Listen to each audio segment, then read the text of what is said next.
Chào các anh chị. Tôi nói cái phần nhân quyền. Thì bữa nay tôi đổi chỗ ở từ tầng 4 mà tôi lên tầng 5. Thì nói chung quy cũng ở chung một cái tòa nhà thôi chứ cũng không có đi ra ngoài. Thì sắp tới tôi mới đi du lịch để mà giới thiệu với các anh chị về mấy cái khu du lịch của Việt Nam. Chỉ đang xây vậy thôi. Rồi tôi nói tiếp cái phần nhân quyền. Ở bên Việt Nam là sắp tới tôi sẽ ra một cái lịch gọi là cái lịch tiêu dùng đặc biệt. Là vào những cái ngày mà người ta lãnh lương đó, là vào từ ngày 5 đó, từ ngày 5 cái dài tới ngày 10 là trong vòng 5 ngày là chúng tôi sẽ tăng thuế lên 20%. Chỉ riêng cho cái mặt hàng rượu bia đó, nếu mà các anh chị uống rượu với uống bia đó là tôi tăng lên 20%. Bình thường tôi thu 10% thuế VAT, bây giờ tôi tăng lên 20% trong vòng 5 ngày vào những cái ngày lãnh lương đó. Tức là những người có gia đình đó, là họ sẽ ưu tiên tiền bạc đó mà họ vừa mới lãnh ra đó là dành cho gia đình họ, hoặc là họ gửi tiết kiệm sẽ giảm bớt một cái phần nào đó. Chứ tôi không có cho vừa mới lãnh lương ra rồi đi nhậu không, rồi đi uống rượu uống bia không, rồi nó xảy ra nhiều cái tệ nạn khác, lỡ như thiếu hụt tiền bạc rồi đi vay đã rồi không trả được, rồi xảy ra tranh chấp, rồi tranh chấp mà phải ra tòa, lại lôi chính quyền vô đó nữa. Vì vậy tôi chặn ngay từ đầu. Tôi vẫn cho uống rượu uống bia chứ không phải không, nhưng mà tôi giảm chế một phần nào đó. Đã cái lực đó là tôi cũng sẽ áp dụng sớm thôi, sẽ ban ra thành lực sớm thôi. Tức là như ngày 5 đi, là toàn quốc họ phát lương ngay trong cái ngày 5 mỗi tháng, ngày 5 tây mỗi tháng. Thì từ ngày 5 tới ngày 10 là tôi tăng giá tiêu dùng rượu bia lên 20%. Tôi đánh thế 5 ngày đó thôi. Nghĩa là sau 5 ngày đó mà anh vẫn còn thèm rượu bia đó, anh vẫn còn muốn uống rượu bia đó, thì anh cứ uống thế thôi. Không, mà trong vòng 5 ngày đó thì anh đã chi tiêu một cái khoản nào đó cho gia đình anh rồi, hoặc là anh đã gửi tiết kiệm, hoặc là anh trả nợ nần, hoặc là anh trả tiền góp gì đó, nó đã chi tiêu một cái khoản nào đó rồi. Tức là anh không thể nào mà mình vừa mới lãnh lương xong rồi anh đi uống rượu bia liền. Là ở đây mình ngăn cản cái chuyện đó, mà mình ngăn cản bằng lực, bằng cái chuyện đánh thế. Ở đây tôi không cần cái khoản tiền đó, nhưng mà tôi muốn gò bó người dân. Tức là mình gò bó một chút, chứ không phải là mình gò bó nguyên tháng, chỉ mấy ngày thôi đó. Nhưng mình lợi dụng mấy cái khúc ngặt ngặt như vậy đó mình đánh thế để cho người ta vô nề nếp đã ổn định. Chứ để thôi mà anh lãnh lương ra xong rồi bạn bè rủ ghê đó, rồi anh đi nhậu nhẹt đó, rồi anh bỏ bê vợ con đó, rồi mai mốt có ly hôn cái lại lâu chính quyền vô đó nữa, rồi chia tài sản ôi tùm lum hết trơn, nó tá lả hết trơn, nghe đâu phải nó tùm lum công chuyện hết trơn.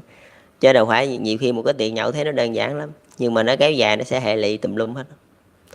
Mà mình lại không cấm người ta được nữa, thì buộc lòng mình chỉ ngăn được cái khoản nào đó thôi, ngăn được cái khoản cái lúc mà vừa mới lãnh lương thôi là mình ngăn được mấy ngày vậy thôi. Rồi sau đó mình lại xả cửa, ai muốn chơi kiểu gì chơi. Còn thuốc lá thì tôi cũng vậy. Bên Việt Nam thì họ lại hướng vô cái mục trẻ em. Tức là những người nào mà có con nhỏ là họ không hút thuốc ở trong nhà, họ ra ngoài đường hút đó. Thì cái đó nó cũng có một phần nó giống như Nhật Bản, với nó giống như lại Hàn Quốc. Nhưng mà sắp tới là tôi sẽ nâng cái thuế lên, cái thuế mà thuốc lá tôi sẽ nâng lên 10%. Nghĩa là một gói thuốc 20.000 đây, như là tôi $1 đó, thì tôi đây sẽ đánh lên 10% nữa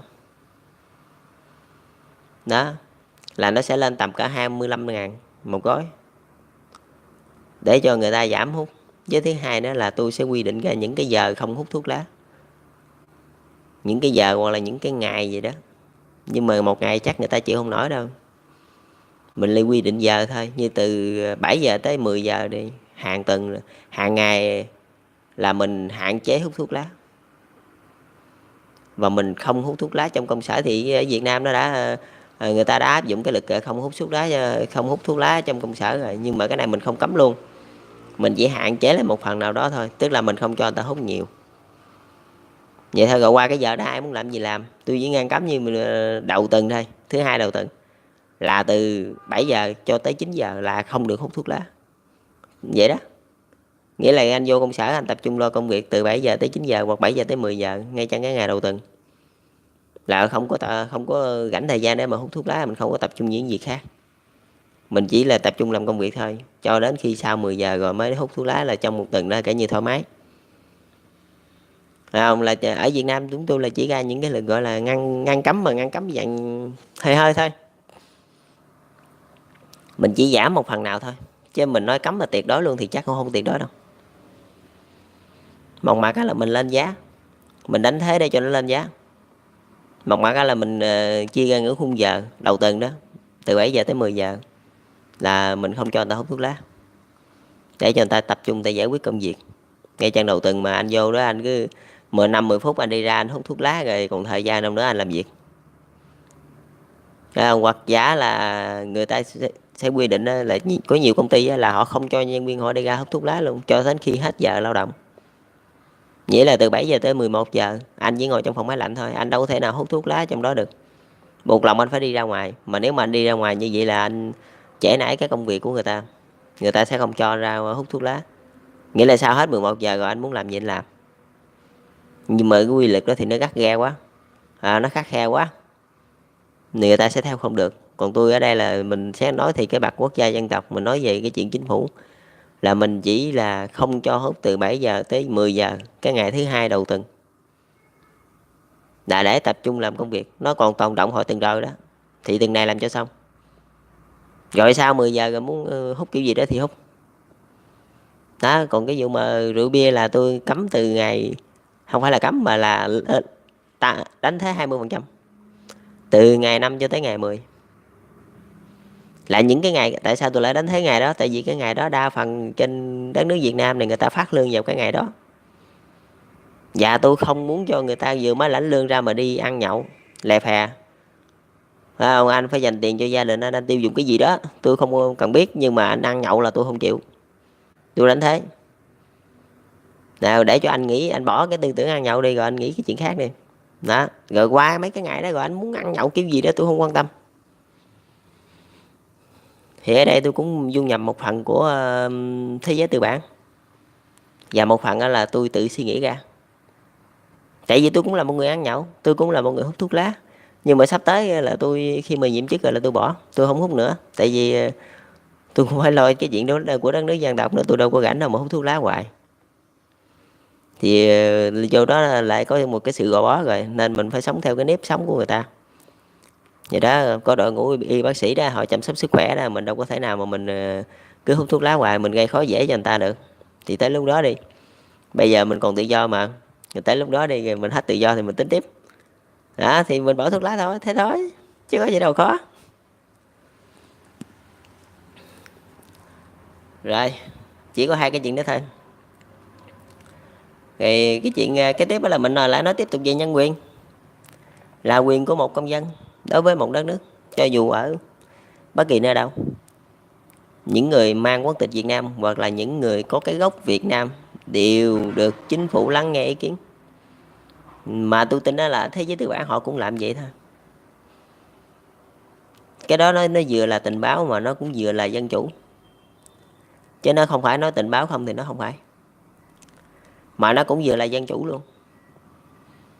Mà khi mà mình mở cửa như vậy rồi đó, thì những cái quốc gia nhỏ, những cái quốc gia nghèo như Lào, Campuchia, Myanmar rồi đó, thì họ sẽ không có sợ bị những cái nước lớn như là Trung Quốc và Nhật Bản vậy đó, họ có thể chọt được thì chắc là không chọt được đâu. Tại vì họ mở cửa cái kiểu đó, họ lắng nghe lời nói của dân tộc họ lắng nghe lời nói của công dân của họ đó, thì làm sao mà có cửa mà chọt được. Đâu phải như là chế độ cộng sản cũ. Chế độ cộng sản cũ là họ chỉ lắng nghe những cái người đi theo đảng thôi, còn những cái người ngoài đảng thì hên xui. Mà thậm chí họ có lắng nghe những người ngoài đảng hay không thì họ cũng không có tin dùng. Còn ở đây tôi mở ra là vẫn lắng nghe những người ngoài đảng, miễn là công dân Việt Nam là lắng nghe. Thì những cái nước nghèo họ cũng áp dụng như vậy thôi. Tại vì Việt Nam cũng hơn họ không có nhiều đâu, Việt Nam hơn Myanmar thì cũng đâu có nhiều đó. Mà chẳng qua là tại vì cái tư tưởng của tôi nó thoáng hơn thôi, chứ thực sự nếu mà xét về nền tảng luôn, Việt Nam hơn Myanmar, hơn Lào, hơn Campuchia là không có bao nhiêu đâu. Thậm chí Việt Nam còn chưa hơn được Thái Lan. Có thể gọi là ngang ngửa Thái Lan thôi, chứ cũng chưa chắc hơn đâu. Nhưng mà sau này thì không biết sao, chứ bây giờ tạm thời là cái thời điểm này là Việt Nam không hơn được Thái Lan. Có thể làm gọi là 89 vậy thôi, ngang ngang vậy thôi, xấp xỉ thôi chứ cũng không thể nào mà hơn được Thái Lan. Mà khi mà tôi dấn thân vô đó, không, tôi bước ra sân chơi quốc tế để mà tôi sánh vai với những cường quốc, thì buộc lòng tôi phải có cái nét của tôi. Không, tôi có cái nét mở cửa của tôi, làm sao mà để tôi giữ vững được chính trường, giữ vững được cái sự ổn định, trong khi cái sức ép của những cường quốc mà Liên bang Nga chịu còn không nổi, thì Việt Nam mà dựa trên cái gì mà có thể chịu nổi. Không, buộc lòng chúng tôi phải mở cửa, là cái cách duy nhất, mở cửa để học hỏi, mở cửa thì mới phát triển, chứ không mở cửa là không phát triển được đâu. Đó là lý do tại sao tôi gia nhập cái sân chơi lớn, và tôi lại chấp nhận cái lực nhân quyền của quốc tế. Không, mà ở những nước nhỏ người ta không dám mở cửa kiểu đó đâu. Người ta không dám mở cửa chơi với các anh chị đâu, giống như chơi với nước Mỹ, chơi với nước Đức, người ta không dám đâu, nói thiệt. Tại vì người ta chịu không nổi cái áp lực đó. Mà nhiều người dân của họ, khi mà họ bắt đầu du nhập với những cường quốc, rồi những siêu cường quốc đó, là đa phần sẽ có một cái thành phần họ ngã về những siêu cường quốc, là họ muốn chống đối lại cái chính quyền sở tại luôn. Tại vì các anh chị biết, một khi mà ngã về nước Mỹ đi, với cái nguồn tài lực vô biên của nước Mỹ đó, với cái sức mạnh quân sự khủng khiếp đó, thì ngay lập tức họ sẽ có một cái tiếng nói nhất định. Đó là lúc rất là gắt gối luôn đó. Lúc đó là lúc chính trường trong nước nó bắt đầu bị dao động. Mà ngày xưa đó các anh chị biết đó, là cái cánh miền Trung cũng từng đi qua nhờ vả các anh chị cái chuyện đó, phải không? Nhưng mà mình ở đây mình nói vậy thôi, chứ tôi cũng không muốn nói tên người ta, tôi chỉ nói vậy thôi. Là ngay lập tức là sẽ có một cái lời nói trong chính trường nhất định, chứ không phải không có đâu. Tại vì cái sức mạnh của các anh chị ghê gớm lắm. Mà những cái nước nhỏ như Việt Nam luôn, nói thiệt luôn, chứ nếu mà dấn thân ra thương trường chính trường quốc tế luôn, Việt Nam chưa có đủ gọi là cái nền tảng để mà trụ vững. Nhưng mà tại vì tôi á, là cái người á, sáng tạo ra, cái người gọi là cải tiến cái chế độ xã hội chủ nghĩa, tôi hiểu, nên tôi mới dám dẫn đầu nguyên một dân tộc để mà dấn thân ra chính trường quốc tế, ra thương trường quốc tế.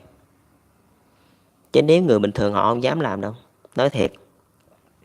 Và họ càng không dám chấp nhận cái lực nhân quyền của các anh chị. Họ không dám làm mấy chuyện đó đâu. Chỉ có Việt Nam mới dám thôi. Việt Nam đồng ý là nghèo thiệt, nhưng mà chúng tôi hiểu, chúng tôi biết cách làm. Thì ở đây tôi nói các anh chị, ở thế giới tư bản á, là họ mở cửa tự do 100%. Còn đối với Việt Nam á, mà xây dựng cái thế giới cộng sản á, là cũng mở cửa, nhưng mà có một chút xíu gò bó. Thì như tôi nói với các anh chị thôi, như các anh chị lãnh lương ngày 5 tây đi, Việt Nam phát ngày 5 tây đó, đa phần trên đất nước Việt Nam đều phát cái ngày đó.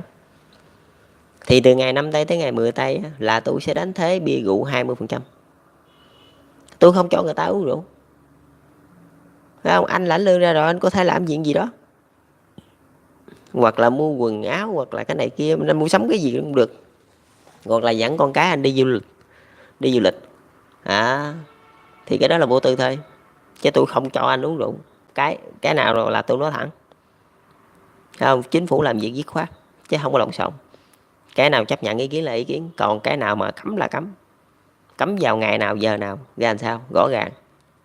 Chứ không phải cấm tuyệt đối. Cái này là mình chỉ ngăn chặn thôi, chứ không phải cấm tuyệt đối. Cũng giống như cái vụ mà cấm hút thuốc thôi. Từ 7 giờ tới 10 giờ ngày thứ hai, tất cả các cơ quan đều không có người hút thuốc. 7 giờ tới 10 giờ thôi. Qua cái giờ đó rồi anh muốn làm gì làm.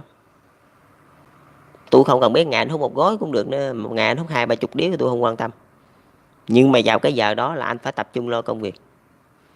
Rồi qua cái giờ đó đi, anh muốn hút cái gì đó anh hút. Phải không? Mình rõ ràng mấy cái chuyện đó. Ở đây là Việt Nam không có buông thả giống như bên thế giới tư bản được. Không phải là chúng tôi yếu mà chúng tôi thủ, cái đó không phải. Nhưng mà là chúng tôi có cái nét phát triển gọi là chủ nghĩa xã hội. Chủ nghĩa xã hội có một chút ràng buộc. Chủ nghĩa xã hội nguyên bản mà, chứ đâu phải là chủ nghĩa xã hội hỗn hợp. Chủ nghĩa xã hội hỗn hợp thì ràng buộc thì nó cũng hơi khó. Còn chủ nghĩa xã hội nguyên bản chúng tôi cho phép chúng tôi làm chuyện đó. Tại vì hiện tại ở nước Việt Nam họ đã quá quen với cái nền tảng cộng sản rồi. Họ không có gì xa lạ chứ, họ sống ràng buộc bao nhiêu năm đó, họ quen rồi. Thì mình mới có thể áp những cái lực đó được.